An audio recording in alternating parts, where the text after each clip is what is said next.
Selamat malam teman-teman media yang saya hormati, yang saya banggakan, yang saya cintai. Saya bersama dengan tim hukum saya, Saudara Rahmat Riyadi SHMH, Saudara Aufal Arwafi SH, Saudara Guy Rangga SH, Saudara Ardik Putra SH, Saudara Raya SH, dan tim kita Nadia. Tadi saya dipanggil untuk diperiksa sebagai pelapor atau korban terhadap laporan saya kepada saudari NM. Jadi saya sebut saja saudari Nikita Mirzani Mawardi atau pemilik akun Nikita Mirzani Mawardi _172 dan akun TikTok Nikita Mirzani Mawardi _173. Sebelum sampai ke sana, apa barang bukti yang kami sajikan nanti disampaikan oleh Saudara Rahmat. Tapi sebelum saya menyampaikan beberapa poin, saya ingin menyampaikan hal yang menurut saya harus saya sampaikan sebagai sebuah upaya untuk netralitas, kesamaan pandangan di mata hukum, kesamaan penanganan, kesamaan statement. Apa itu? Saya ingin agar adik saya AKP Nurmadewi sebagai Kasih Humas Polres Metro Jakarta Selatan, mbok janganlah tiap saat komunikasi yang dibahas dari sekian banyak kasus, memang ada yang beliau sampaikan, kasus-kasus lain maksud saya. Hampir setiap hari kalau ditanya media itu yang dibahas tetap bagaimana dengan progres laporan terhadap saudari Fadel Al-Fajar Bajili dari saudari NM. Saya ingin dengar juga dari adik saya Nurmadewi agar dia juga bicara bahwa hari ini di sini juga ada public figure namanya Rasman Nasution yang melaporkan saudari Nikita Mirzani, dan hari ini sudah dimintai keterangan dari saya sebagai pelapor atau korban. Jadi tolong besok teman-teman media juga omongin, tanyain bagaimana perkembangan kasus laporan Rasman terhadap saudari Nikita Mirzani terkait dengan pemilik akun Nikita Mirzani Mawardi _172 dan pemilik akun TikTok Nikita Mirzani Mawardi _173. Jadi yang kita laporkan ini pemilik akun, dan akun itu yang kita tahu adalah milik dari saudari Nikita Mirzani. Kadang-kadang, sebentar, tunggu dulu dong, saya ngomong dulu. Dan akun ini kadang-kadang berubah, orang yang ngomong itu jadi Mama Lemon. Kemarin saya lihat sudah ada sarung, sudah seperti pejuang. Yang mungkin pejuang di mana itu saya nggak tahu, ada kacamatanya gitu. Tapi saya menemukan juga bahwa dia langsung. Jadi itu saya minta agar adik saya Nurmadewi juga omongkan perkembangan kasus ini, karena ini juga dahsyat. Saya yakin, nah ini baru bukan bahasa hukum, pasti jamin. Saya yakin kau NM Nikita Mirzani tidak kebal hukum, kau berurusan sama saya. Nah, kemudian tadi juga saya sudah menerima surat dari penyidik Polres Metro Jakarta Selatan ini terkait dengan laporan Bapak Umar Bajide. Jadi kami sudah terima laporan, kami sudah buat laporan, dan saya sebagai kuasa hukum dari Bapak Umar Bajide dan tim sudah menerima surat panggilan agar Bapak Umar Bajide juga diperiksa sebagai saksi atau korban dengan terlapor saudari Nikita Mirzani atau pemilik akun yang saya sebut tadi, Nikita Mirzani Mawardi _172 dan Nikita Mirzani Mawardi _173. Dua ini penting disampaikan, dan saya berharap Pak Kapolres Metro Jakarta Selatan, Bapak Kasat Reskrim, dan Kanit agar ini on the track. Kalian tahu sifat saya akan bertarung terhadap sesuatu yang saya yakini benar, maka saya akan tetap melakukan dan memperjuangkan hak saya tersebut untuk sampai diproses di peradilan. Itu dari saya. Silakan dijelaskan Rahmat tentang poin dan pasal yang saya laporkan. Silakan. Baik, pengamat. Mau diambil dua. Ya, Mat, sini, Mat, pengamat. Udah sini aja. Baik. Pengamat, ya, Mat, pengamat. Kalian udah. Baik. Terus, Mat. Ini Assalamualaikum apa mereka warahmatullahi saja ini? wabarakatuh. Teman-teman media, terima kasih atas atensi dan waktu yang teman-teman berikan kepada kami.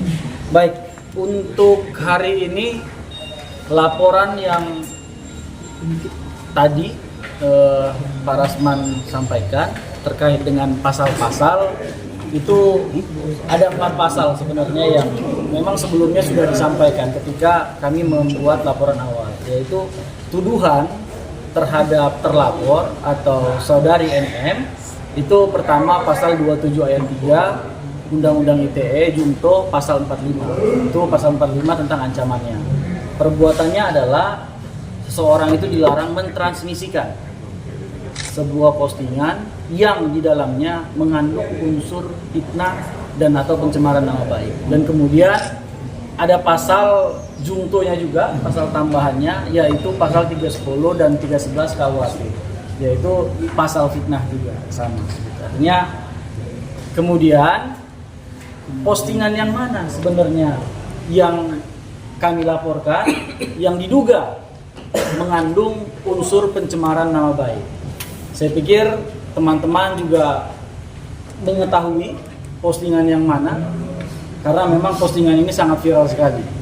Dan NM yang mana kita ketahui memiliki pengikut sangat banyak, sekitar 17 juta, dan pada waktu itu jangkauan Instagramnya lebih dari penduduk Indonesia, lebih dari 300 juta, ya kan gitu. Artinya memang pernyataan-pernyataan yang disampaikan dalam postingan tersebut sangat membuat luka Pak Rasman, sebagaimana tadi disampaikan dalam klarifikasi ataupun informasi yang disampaikan kepada penyidik. Kemudian bukti apa yang kami sampaikan ke penyidik? Sedikitnya tadi ketika diperiksa, Pak Rasman menyampaikan ada 6 video yang disampaikan oleh Pak Rasman kepada penyidik. Videonya itu ada yang diupload pada tanggal 27 September, ada yang diupload pada tanggal 3 Oktober, tanggal 5 Oktober, dan yang terakhir pada tanggal 7 Oktober. Jadi semua total ada 6 video. Videonya berisikan apa? Videonya berisikan bahwa pertama, saudara NM menyatakan dengan tegas sekali, menyebut nama Pak Rasman di dalam video tersebut, mengatakan bahwa Pak Rasman adalah orang yang tidak membayar pajak. Hal ini justru keliru, karena informasi tentang pajak itu sebagaimana sudah diterangkan Pak Rasman pada press conference sebelumnya itu berkaitan dengan gedung Rasuna Office Park, bukan kantor hukum Ranlofom atau Pak Rasman secara pribadi.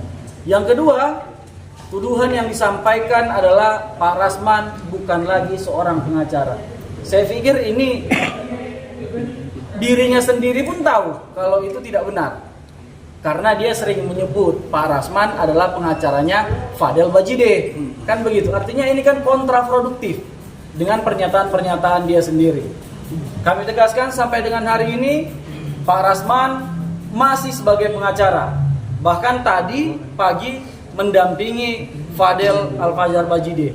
Dan tadi pagi juga mendampingi ataupun sidang di Pengadilan Agama Jakarta Selatan untuk perkara kami yang lain, perkara kantor. Dan kemarin di hari Senin juga masih sidang di Pengadilan Negeri Jakarta Utara.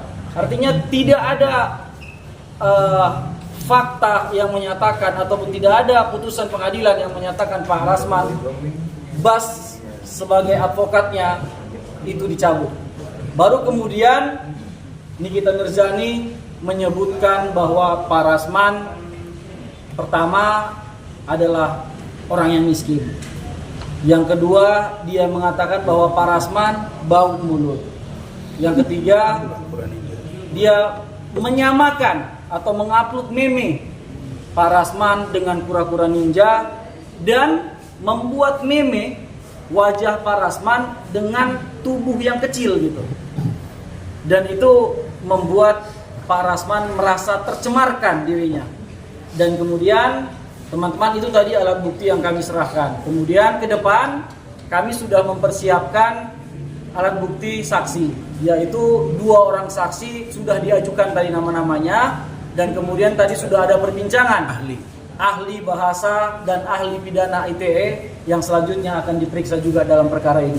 Saya pikir dalam pasal 184 KUHP ada sekitar 5 alat bukti yang pada poin 183 mewajibkan 2 alat bukti untuk menetapkan seseorang menjadi terduga pelaku tindak pidana. Ini sudah clear. Insya Allah kita sudah punya semua itu dan kita yakin perkara ini akan naik sidik dan juga sampai penetapan tersangka. Saya pikir itu Pak. Terima kasih. Terima kasih. Saya juga apresiasi Pak Kapolres sudah begitu cepat bereaksi dengan laporan kami. Dan Pak Umar Bajide juga mungkin dalam waktu dekat akan diperiksa dan saya akan informasikan kepada teman-teman semua. Jadi prinsipnya saya dari dulu bilang Nikita Mirzani kau tidak kebal hukum. Saya juga tidak kebal hukum. Karena itu ayo kita bertarung.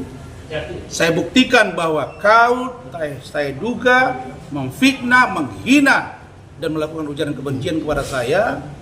Dan kau buktikan bahwa kau mengatakan tidak bersalah dalam persoalan ini. Begitu. Ada pertanyaan? Bang, yang mengatakan itu Nikita Mirzani atau Mama Lemon, Bang? Saya belum tahu dan tidak pernah saya lihat di dunia ini ada Mama Lemon atau Lemon yang bicara. Setahu saya, lemon itu dipotong atau diperas, diminum. Ya. Jadi dia mau berdalih di balik Mama Lemon, tapi pemilik akun itu yang kita laporkan. Atas nama apapun, seseorang pemilik akun tidak boleh mengupload yang menghina dan merendahkan orang lain. Ke situ. Apalagi orangnya itu. Jadi 2 dia kena. Ingat, ya, Richard Lee hanya menyebut Karput, dilaporin sama Kartika Putri, tersangka. Urusan dia pra peradilan itu urusan lain. Itu kan masalah penetapannya, prosedur administrasinya. Kemudian saudari Denis Cariesta mengirim papan bunga ke rumah saya, mengatakan menonton film bokep, pengacara cabul, kemudian diupload di media. Tersangka. Saya sebagai lawyer mengatakan diduga, bahkan mendampingi seorang perempuan yang bernama Iklim Hakim. Bisa diproses. Ini sangat terang benderang. Kalau sampai ini tidak naik sidik dan tersangka, saya pasti akan bereaksi keras. Tapi saya percaya Pak Kapolres, Pak Kasar Eskrim, Kanit, saya yakin Biar cepatnya ini akan tuntas dengan terang benderang. Saya kira begitu. Jadi masalah Mama Lemon tidak Mama Lemon itu nggak masalah bagi kita karena akunnya yang kita sebarkan. Begitu. Oke, cukup. Thank you. Bang, terakhir Bang, untuk terkait pemanggilan Pak Umar Bajiri mungkin kapan Bang?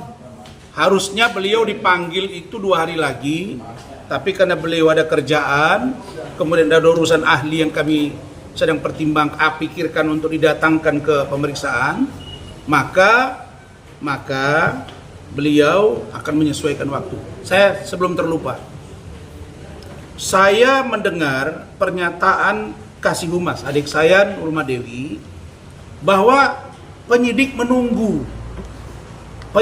menunggu saksi dan atau ahli dari terlapor. Saya aneh juga dengan kalimat ini. Bagaimana mungkin kita mau datang kalau nggak diberitahu oleh penyidiknya? Ya penyidiknya hubungi kita dong, kan begitu. Pak Rasman, kapan didatangkan saksi Bapak, ada charge dari Saudara Fadel Al-Fajar Bajide atau mana ahlinya? Kapan kita komunikasi dengan yang di UK? Mereka pada nunggu semua. Jadi kalau ditunggu, kami nggak bisa dong datang begitu saja.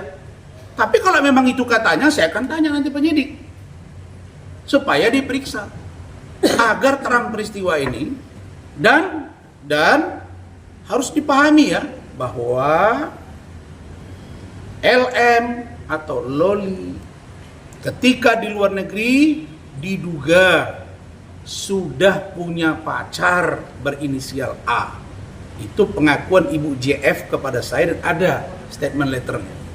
Jadi bagaimana posisinya, informasi yang kami terima, mudah-mudahan ini nggak benar, tapi dugaan yang sampai ke kami informasinya, samar-samar kami dengar, katanya urusan bahwa ini si LM atau Loli ini sudah tidak, ya bahasanya sudah seperti katanya sudah tidak gadis lagi. Nah ini kan membuktikannya sulit Bapak.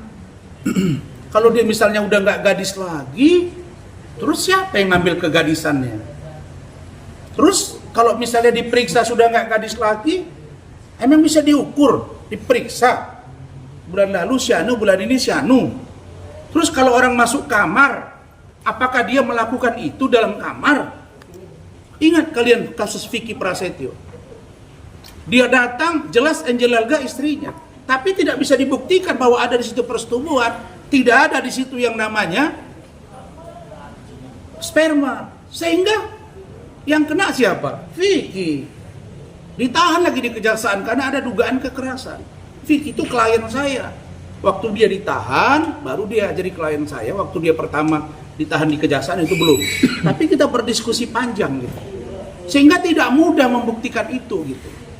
Maka saya bilang, kalau sempat Polres Metro Jakarta Selatan tidak hati-hati, ini akan jadi bumerang yang serius. Karena sampai hari ini kami belum melihat bahwa LM Loli dengan NM ibunya belum pernah duduk sama dan akur. Kalau sudah akur, gak usah di safe house, bawa aja ke rumah.